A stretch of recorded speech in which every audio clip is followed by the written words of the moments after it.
नमस्कार दोस्तों, रेनू एकेडमी में आपका स्वागत है। दोस्तों, हम क्या पढ़ रहे हैं? सूफी काव्य पढ़ रहे हैं।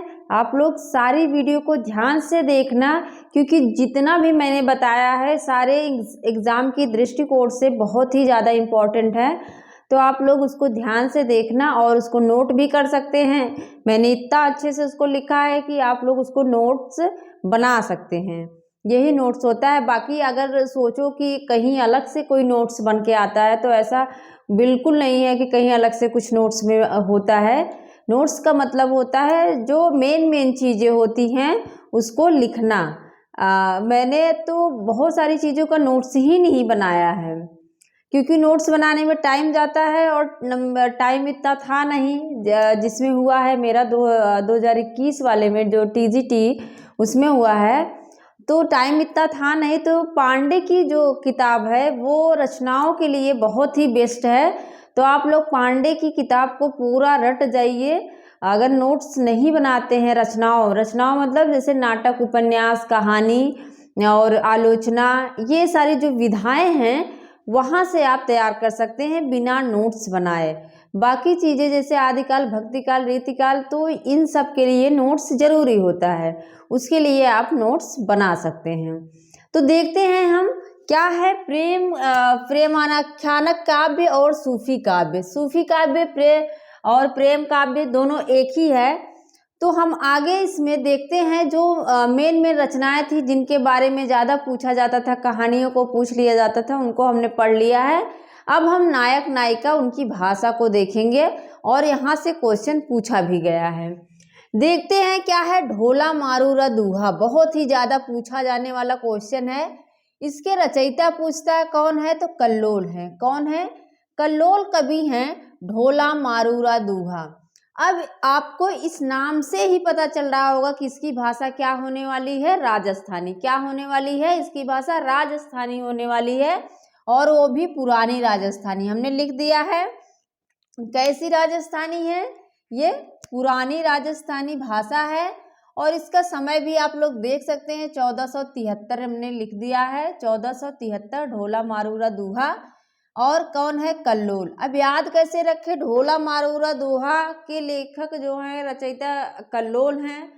तो हमने याद किया था ढोल को हम क्या करते हैं, बजाते हैं तो बहुत ज़्यादा कल्लोल की तरह, जैसे कल्लोल आवाज़ आ रही है, बहुत आवाज़ सी होती है। ढोल बज रहा है अगर, तो क्या ऐसा लगता है बहुत ज़्यादा हल्ला। कह रहे हैं हल्लोल मत करो, हिल्लोल मत करो, हल्ला मत करो, गुल्ला मत करो। तो वैसे ही कल्लोल भी आ रहा है। ढोल को बजा रहे हैं तो कैसा शब्द निकल रहा है? कल्लोल।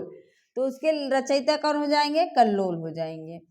नायक है इसके नाम पर ही ढोला। इसको दूल्हा भी कहते हैं। ढोला नाम है और दूल्हा भी नाम है।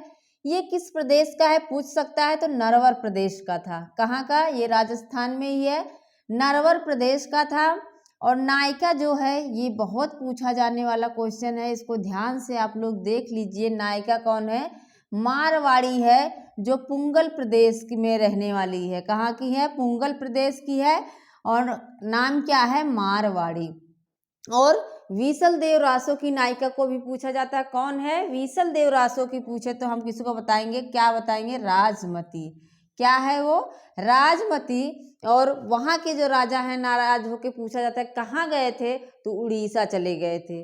उड़ीसा चले गए थे। नायक कम पूछा जाता है, नायक वीसल देव ही हैं। और जो नायिका है कौन है? राजमती है। इस चीज़ को याद रखना।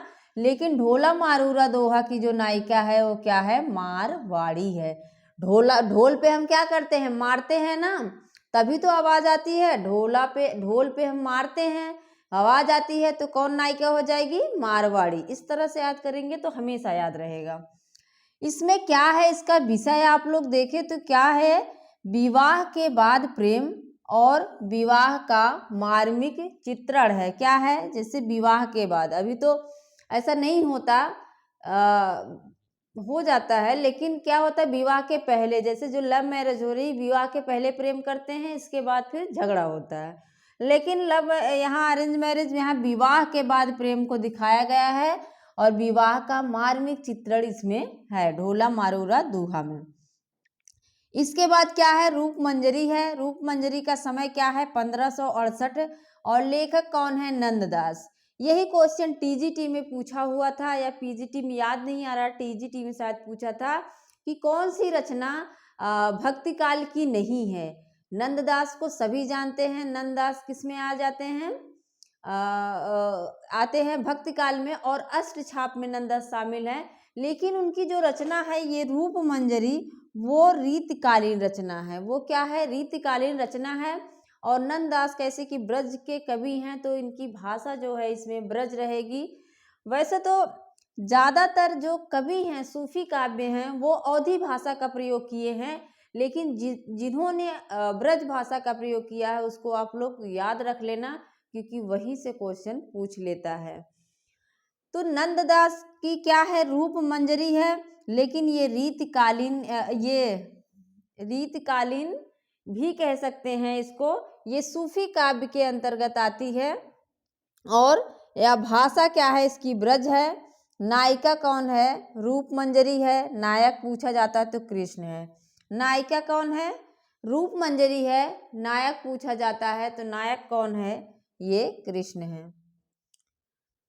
इसके बाद है छिताई वार्ता। शायद यहाँ पे मुझे थोड़ा सा कंफ्यूजन हो रहा है कि रूप मंजरी था या कोई और रचना है जो रीतकाल की है। उसको मैं देख के आप लोगों को कंफर्म करके बताऊंगी। आगे देखते हैं छिताई वार्ता। छिताई वार्ता का समय क्या है? 1590 है, और जो इसके रचयिता हैं वो हैं नारायण दास। छिताई वार्ता पूछा जाता है नारायण दास। हम वार्ता, छिताई मतलब छुप कर वार्ता किससे करते हैं? नारायण भगवान से ही करते हैं। जब हमें कष्ट होता है, कोई दुख होता है, तो छिताई मतलब छुप कर वार्ता किससे करते हैं? नारायण भगवान से, नारायण दास से हम अपनी बात को कहते हैं। 1590। नायक कौन है? राजकुमार। आप लोगों ने हंसावली का भी नायक देखा था, राजकुमार था। और छिताई वार्ता के भी नायक का नाम क्या है? राजकुमार है। नायिका क्या है? इसके नाम पर ही है छिताई। नायिका क्या है? छिताई है। भाषा इसकी राजस्थानी ब्रज मिश्रित है। भाषा क्या है? राजस्थानी भी है और ब्रज, दोनों मिश्रित हैं। और जैसा कि पद्मावत का जो शैतान का प्रतीक है राघव चेतन अलाउद्दीन, जो क्या है? माया का प्रतीक है। किसका? माया का। और राघव चेतन किसका प्रतीक है? शैतान का।